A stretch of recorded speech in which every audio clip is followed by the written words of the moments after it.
Welcome to TV on TV. I'm State Representative Tommy Vitolo. You're watching Brookline Interactive Group. Today is Thursday, June 6th, and we have a great show for you today. We have an interview with Bradford Kimball, the youngest person ever to be elected to Brookline's representative town meeting. Now, we filmed that a week and a half ago before town meeting started, but because of town meeting, Big didn't have the resources to get our show on the air last week.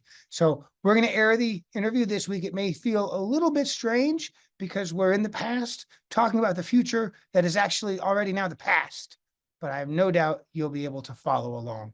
Stay tuned for that. But first, as always, I want to run through some news. The United States President Joe Biden was in France yesterday, where he spoke about freedom and democracy and met with D-Day veterans on the 80th anniversary of the Normandy landings. Boeing's Starliner launched into space yesterday carrying 2 astronauts. The NASA astronauts will spend a week at the International Space Station before returning to Earth. President Biden signed an executive order on Tuesday designed to reduce the influx of migrants.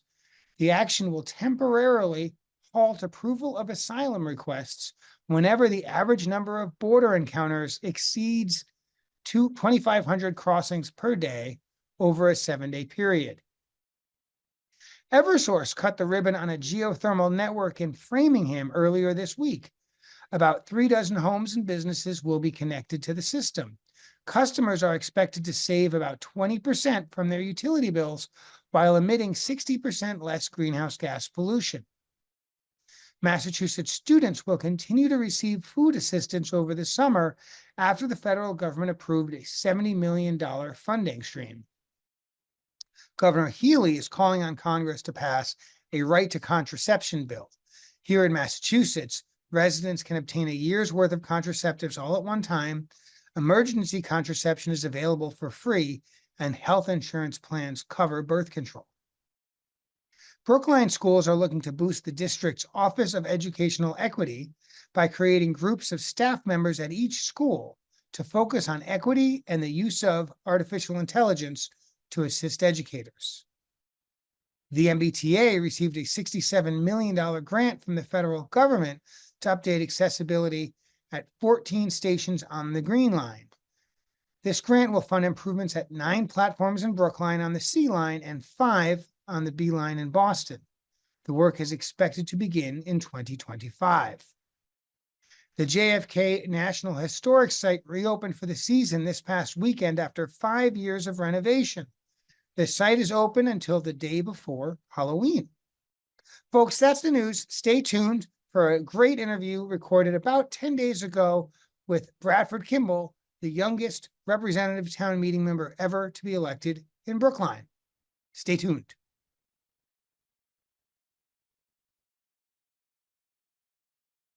And we're back. As I mentioned earlier, today our guest is Bradford Kimball, town meeting member, Precinct 1. And there is something special about Bradford. He is, to the best of our research and knowledge, the youngest town meeting member in Brookline's representative town meeting history, that history being about 100 years. Bradford, welcome to the show. Thank you so much for having me, Representative. So I'm going to start with the same question I ask everybody else, and that is, what have you been doing your whole life? But because your life is shorter, maybe you don't need as much time. I think a lot of people start answering this question after they graduate high school. So I've got to start at the very beginning. So yeah, I live in Brookline. I've lived up in the Longwood neighborhood for all 18 years of my life with my 2 parents and my older brother. I'm going to graduate from high school in about a week. I go to BB&N over in Cambridge, and I've been pretty involved in Brookline politics throughout my time in high school. That's sort of been a focus of what I've been doing. I've interned in Representative Vitolo's office for I think 2 years, sort of on and off, and then done some work in on some campaigns, on Rep. Auchincloss's campaigns and some other state rep campaigns. And then last summer I worked in Rep. Auchincloss's office. So I've got some experience, working on campaigns, and then some experience working in offices And then I think my major highlight, my major claim to fame, if you call it that, is that in 2021, there was a ballot question, question 1, which was going to make the town clerk an appointed position instead of an elected position. So I worked on that, and I was the campaign manager for that campaign, which ultimately won out. So that's sort of a little background about what I've been doing in Brookline, Brookline politically over the past 4 years, and then, at school, in high school, if you want to know a little about my hobbies, I play tennis and squash. So that's a little bit about me, and hopefully, I'll have a bit more to talk about in 10 years if I'm back on the show. And you got any plans for this fall? Yeah, I'll be studying at Harvard, so that means I'll be close by, and hopefully I'll be able to make it to town meeting in person. It's maybe an hour walk, I'd say, from campus. So I think definitely doable, especially if town meeting isn't going too many nights. Yeah. Well, and you can take the 66 bus directly from Harvard Square to Brookline Village and just scoot down Davis. Sure. But also, as you know, but maybe the viewers don't, there is a remote option for town meeting members who won't be available for that night or even that entire town meeting in person. There's always that remote option as well. But Bradford, like, why town meeting? I mean, there's a lot of things you could spend your time doing, a lot of things you could do politically. How'd you settle on town meeting being the next chapter in your book? I don't think a lot of people, especially in Brookline, say that their dream is to be on town meeting, that their childhood dream is to be on town meeting. But that was definitely one of my dreams, if you can ask that weird enough. I live on a house right across from the polling station. And so I grew up every year seeing people dress the polls, go in to vote, and my parents would take me in to vote. And so it just sort of seemed something that was really cool in a way that people could get involved in democracy really locally. And that's what I think is great about town meeting is there's 255 of us. There's not a huge singular responsibility or lift on any single person, but it's the combined power of all of our neighbors that makes town meeting work and serve our town. So that's sort of why I chose town meeting. I thought it was a really special way of doing something that I'd been interested in as a kid, and then also giving back to the community, to the town that had given me so much. And town meeting, of course, does have a lot of power. As we passed the budget, and there's all these opportunities to pass amendments and warrant articles. So it seemed like a place to really get in, act locally, and give back to the town that's given me so much. Now, as you will have experienced this week, the first week of town meeting, many folks maybe know, maybe don't know, the demographics of town meeting in some ways match the town, in other ways do not. In terms of gender, it's almost exactly 50-50, just like the town. In terms of Black and brown persons, there's actually more Black and brown persons in town meeting per capita, right, as a percentage, than the town as a whole. Far fewer Asian than the town as a whole. In terms of age, though, Bradford, the median age of town meeting is right about 60, right? You're 18 and like 3 weeks. How does that influence the way you think about things? And maybe as a second part, how did that present itself on the campaign trail? So I think I'll start with the first one. And I think I'll use one word to describe how it influences my views, which is sustainability. Sustainability when it comes to climate and environment, thinking about the long-term impacts of the things we're doing. And I think Brookline's doing a great job thinking about sustainability. Warrant Article 14, for an example, will help us get more electric chargers and other ways to help us achieve our net zero goals. So that's one aspect of sustainability. But the second aspect is also fiscal and financial sustainability, making sure that we're making the right decisions right now so that in 30, 40 years, when I may still be living in Brookline, that we'll have set up our kids, our grandkids, and everyone else who might have moved to Brookline for success. So I think me being young gives me a little bit of a longer time frame to think about the impacts of the decisions that we're making. And I think that's one of the advantages of the perspective that I'm bringing to town meeting as the youngest person. And then on the campaign trail, I'd say generally it was helpful to be the youngest person out there.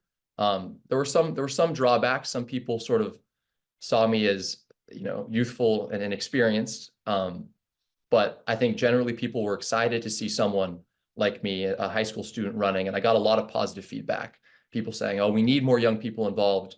And they were so excited to see me running. And I think that's true for pretty much any young person in Brookline wanting to get involved. There may be a couple of people who will criticize people's youth, or inexperience, but I think on the whole, people really want to see young people involved. They really want to see young people getting into town politics and making making a difference.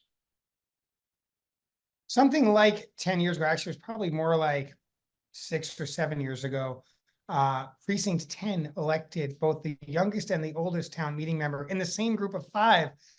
Lily Gade was about 18 and a half. And they also elected someone for the first time in town meeting who was well into his 80s. And so, that age diversity is real in Brookline. I think town meeting does definitely skew older. There's actually sort of a clever reason for that. Many people who are my age, who have kids in the public schools, if they're going to donate their time to the town, they tend to focus it on the school side. Mm-hmm. And only once their children graduate from high school do they say, okay, I still want to be involved. And they move to the town side. And that's why town meeting may tend to skew a little older. Have you had the chance to interact much with your Precinct 1 town meeting member colleagues? And how's that going?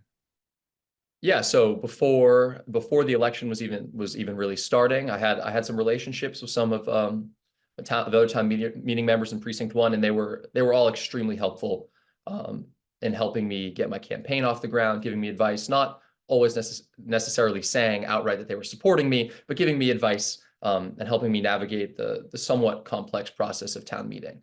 And then after the election, we've also met last week.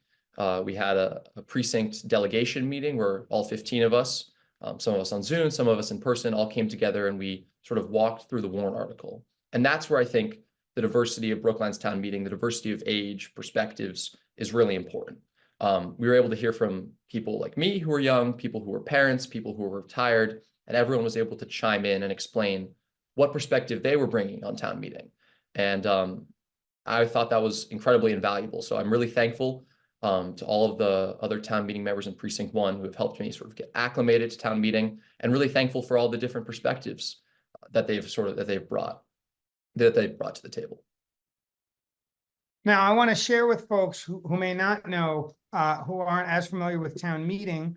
Every year, actually every town meeting has what's called the combined reports, and that is the combined reports of the select board and the advisory committee. It's this big. This is actually pretty thin for a May town meeting, including the budget. This is pretty thin, but it's not light reading. It's detailed. It gets in the weeds, and this is sort of the first major tool that all town meeting members have access to help navigate them through the town meeting process and their votes. Have you dug into it? Have you started to read this absurdly large document about all of the warrant articles?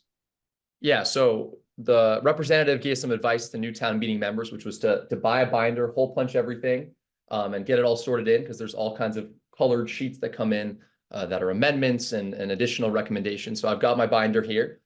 I can't say that I've read every single page of every single report, but I think that's okay. There's some redundancies that exist between the select board and the advisory committee's recommendations, but I can say that I've dug into every single warrant article, besides perhaps the measures of wood and bark, warrant article 1, and sort of tried to think about what the recommendations were, whether or not I agree with that analysis, and what I'm going to do about it. And I think there's a lot of really good insight that comes into these combined reports. Any individual town meeting member doesn't really have the bandwidth or perhaps the expertise to go in and analyze every single warrant article, but that's why we have the select board and the advisory committee offering these combined reports. So, as town meeting, as we get deeper into town meeting, I think it's really important that we look to them for expertise and for their advice. And so I've been getting into the weeds with it, though. I don't think you'll see me reading every single page cover to cover. That might be a little much. And are you anticipating speaking at this town meeting? In favor, opposed? You got anything up your sleeve? I can't reveal all my political tricks. Can't lose the element of surprise if I do want to speak. I think love it. I'm trying to get the advantage myself out here, but it's A savvy opponent indeed. I've received the advice as a new town meeting member that it's a complicated thing. You don't really know which way things are going to go. So I think as of now, I'm not signed up to speak on any warrant article. If the time comes and someone says something that I disagree with, or I want to offer or chime in on my own perspective, let's say something that I think hasn't really been said, I may use my youthful speed to rush up to the microphone and get first in line to speak. But as of now, I don't think that as a new town meeting member, I have anything completely new or original to offer on these warrant articles, which have, of course, been discussed at length. And of the warrant articles, recognizing that we're filming this before town meeting starts, we will air it after the first 2 days of town meeting. So there's a little bit of like a future tense, past tense confusion. Are there any warrant articles in particular that you think are more or less interesting than perhaps the public comment, the public conversation has allocated, right? Are there anything in here that maybe deserves more conversation or maybe deserves less conversation than has gotten so far? I think, well, obviously the big highlight of this town meeting is going to be the budget, which I think is the most interesting warrant article myself. There's so many different special appropriations and line items. And to be frank, I had not read the budget before I was elected to town meeting. So it was pretty eye-opening to see what was going on in the budget. Luckily, it seems like this time around, there's a little bit of controversy as it relates to the budget and an amendment. But I believe by the time this airs, the budget will likely have been voted on. It's coming down for night 2 of town meeting. But I think what's actually really interesting is the CPA. You offered an amendment to divide the question on the Community Preservation Act funding, which means that we're going to take every single item individually as a vote. And I guess I'll give a little primer on the CPA. Basically, a couple of years ago, we passed a ballot question that adds a surcharge to property taxes. Correct me if I'm wrong here. Adds a surcharge to property taxes, and then we get state matching funding to fund historic preservation, housing, and green space and open recreation. And so town meeting, it looks like we'll be debating every single item of this appropriation individually. And I think there's a lot of interesting stuff in there that has sort of flown under the radar pretty much until this week. In regards to the appropriation, we've got the All Saints Parish appropriation, which has garnered a little bit of controversy, which I think is a pretty interesting question. There's $800,000 dedicated to roof repair at All Saints Parish. Some opponents have pointed out that it's a church and shouldn't be getting public funding. Town council says that's not a valid reason to oppose the appropriation, but I'm really interested to see what the speakers at town meeting and representing All Saints Parish have to say regarding community uses. And I think that question of, is this the best use for our town's money in the CPA, is a question that we'll have to go over for every single one of these line items. Because if we vote no on these items, the money comes back right into our CPA reserves and we can use it next year. So I think that is a really interesting warrant article. Town meeting has the opportunity and the option to be pretty discerning with which CPA projects and grants it wants to fund. And I think that we should really take a critical eye to all of these projects and ask, is this the best use of our town's money? We've got these funds and we can use them next year. So maybe we should wait and see if there's better projects that will use our money better, that will leverage town funds better than the ones that we see are coming around this year. And that also fits into sort of thinking about fiscal sustainability. We've got this fund dedicated to preservation. So what are we choosing to preserve from the next generation? What are we choosing to give to our kids as part of Brookline's historic and legacy of open space and parks? So that's a warrant article that I hope the motion to divide succeeds. And that's Representative Vitolo's motion. And then I hope that we have some really interesting debate about how we're appropriating these funds. So we talked about the budget, which is 10. We talked about 11 CPA. You briefly mentioned Article 14, setbacks needed for energy saving units. I don't know that there will be much of a debate, but I want to hear your thoughts a little bit about ADUs, accessory dwelling units, often called mother-in-law apartments. And I raise it because as a young person, it may well be that you have a more challenging time ahead navigating housing than lots of folks who are in town meeting. And so I think, getting your thoughts on how Brookline and how, hopefully the Boston region does things in a way that better accommodates young people like yourself would be interesting. So any thoughts on ADUs? I'm a strong supporter of warrant Article 13 and the ADUs. Originally, there were, I believe, two competing versions of 13, but they got merged. So now we're voting on one. And I think Article 13 as written is an absolute slam dunk. If we're going to build more affordable housing, if we're going to build more market rate housing, let's just go ahead and do it.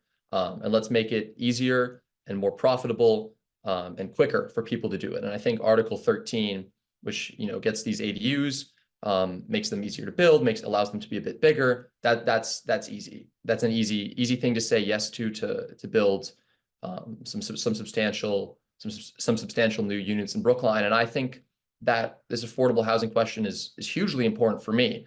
I'm obviously not going to be residing during the school year in Brookline over the next 4 years, but afterwards, who knows? I may return to the town I love so dearly. And I hope that over the next couple of years, we can take steps, starting with warrant Article 13 and other warrant articles, to make sure that we're actually letting people build affordable housing, building market rate housing, and letting more people live in the town that we all love so much. Unless someone watching this runs to the town clerk and says, Bradford Kimball just said he's moving out of town, I will remind you of the Supreme Court decision drafted by Sandra Day O'Connor in the 70s, which explicitly states that undergraduates can claim either the domicile of their parents or their dorm room as the place from which they would like to be registered to vote. And as long as, Bradford, you maintain your vote registration at your parents' home in Brookline, you are legally a voter in Brookline. You are therefore legally eligible to be a town meeting member. So settle down, viewers at home who are thinking, open spot in precinct 1. Not so fast, my friend. To light it up a little bit, warrant Article 1, measures of wood and bark. Are you more of a wood guy or more of a bark guy? I'm more bark than bite, so I've got to go bark there. And I think it's important that we take up Article 1. A town meeting member from Precinct 1 said we gotta check back to our roots every once in a while, making sure that we're not leaving anything up to chance when it comes to this important issue. So I'm glad the conversation branched in this particular direction. I've got to go with the bark there. There's not actually, it seems like it's a big warrant. There's actually not a lot in addition to that, which is controversial, except for, and we've got time for it, so I'll bring it up, warrant Article 19. Of course, for those of you who don't know or haven't heard, warrant Article 19 is a resolution calling for a ceasefire and lasting peace. And as you can imagine, it's related to Israel and Gaza, and is incredibly complex. There are lots of opinions on it. And there's a complicated set of votes that town meeting will or could undertake. What are your thoughts on town meeting as the forum, on how you might navigate it, on how you think it's going to go, right? Wide open. What are you thinking on warrant Article 19? I'll first start by explaining a little bit about the parliamentary sequence that we're going to undertake on warrant Article 19. From what I've heard, we've never really done this sort of sequence of votes to table and postpone indefinitely, not in recent memory, if that's correct. So we'll start, warrant Article 19 will be the last item of business unless something gets moved, but it'll likely be the last item of business the town meeting undertakes. And we're going to start, before debate even starts, we're going to start by taking a vote to table the motion, which has to succeed by a 2/3 margin. And if we table it, we don't even debate, we don't vote on it, town meeting is done, everyone goes home. If the vote to table fails, then we start debate on it. Everyone goes up and gives their speeches, debate reaches its natural conclusion, or we vote to terminate debate. And then we start taking votes on amendments, of which there are 3 offered. And if one of the amendments is adopted as the main motion, excuse me, I got lost in the parliamentary weeds here. Before we start voting on the amendments, we take a motion to refer. which sends the article back to the select board. That only has to be voted by a majority of town meeting. It's similar to tabling, but it sends it back to the select board for further study. Then we start voting on the amendments. And if an amendment passes and becomes the main motion, we take a vote to postpone indefinitely, which has to succeed by a majority. And if not all the amendments fail, we don't postpone indefinitely, then we take a vote on the main motion. So I think from a probability perspective, the odds that we get to the main motion are pretty slim. There's been the motion to table has been signed on by quite a few co-sponsors, including some from here in precinct 1. I think it's about 35 or 40 town meeting members. 2/3 is a pretty big hurdle to clear, but my instinct might be that tabling will pass. As for how I'm going to vote, I'm sort of waiting to hear what's going to happen. I want to hear more perspectives on the issues, and I want to hear more perspectives on what it means to table this vote. As far as anyone can remember, town meeting has never tabled a warrant article in recent memory. So as of now, I'd say I'm undecided on how I'm going to vote on pretty much everything relating to warrant article 19. And we've got about a week until we take it up. And I'm anxious to hear how things are going on every side and what we might be doing. Yeah, select board might have some plans relating to a conversation piece if we do table it instead of debating at town meeting, which I think would be wonderful. So I'm here and I'm basically awaiting. So if you have any opinions on it, on warrant article 19, any opinions, I'm here for constituent outreach. Give me a call, 617-335-5124. Happy to talk if you think you can sway me to your side. Well, if anyone's brave on this warrant article, it's Bradford Kimball. You might want to put your phone on mute or vibrate only from about 2:55 p.m. on Thursday until 7 p.m. on Thursday. You may get more than your share of calls. Folks, if you're going to call him, start by telling him where you vote. Because if you don't vote in precinct 1, your opinion is I'm sure welcome, but it's relevant to somebody who represents precinct 1, if you are a constituent from precinct 1 or not. But I digress. Bradford, we only got a few seconds left. Any final words? Anything you've been meaning to get off your chest but haven't had the chance to? I think in Brookline, we have a great system of government. So get involved, go run for something. Town meetings, select board, school committee, just get out there and get involved. There's only good can come from it.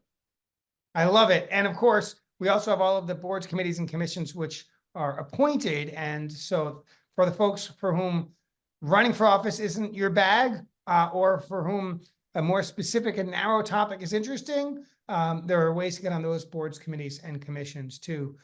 Folks, thanks for watching Brookline Interactive Group. You've been watching TV on TV. Our special guest today, Bradford Kimball, town meeting member from Precinct 1. Bradford, thanks for coming on the show. And folks, we'll see you next week.